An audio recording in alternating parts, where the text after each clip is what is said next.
A community is shaken after a 20-year-old was shot and killed outside of the apartment complex behind me. Police now on the lookout for 4 suspects. The mother is just crying her heart out. Everybody's crying in there right now. They can't believe, they talked to her son 2 days ago, 3 days, some cousins, and they're like in shock right now. It was a shooting that woke neighbors up at around midnight. Multiple, 7, 8, something like that, and very rapid fire, like in succession. Police have identified the victim as 20-year-old A.J. Simpson of Toronto. The shooting happened shortly before midnight in the area of Jane Street and Falstaff Avenue. When officers got to the scene, they found Simpson with gunshot wounds. He was rushed to hospital where he later died. What I can tell you at this time is the following.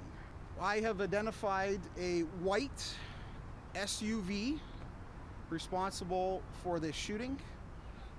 I can also identify within that white SUV there were 4 persons that exited the vehicle.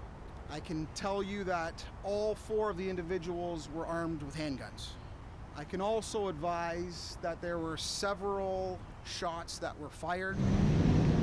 Recently, the chief of police spoke about an increased effort to combat a rise in gun violence seen in the city over the past couple of months. The inspector in the community echoed that sentiment. Every time we get an incident of gun violence, we consider it to be very serious.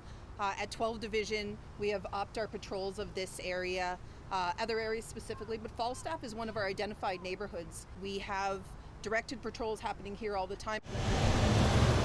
In fact, Inspector Fernandez says they had officers on the ground interacting with community members hours before the shooting happened. Residents we spoke to say the presence is a welcome sight, even though they feel somewhat safe here.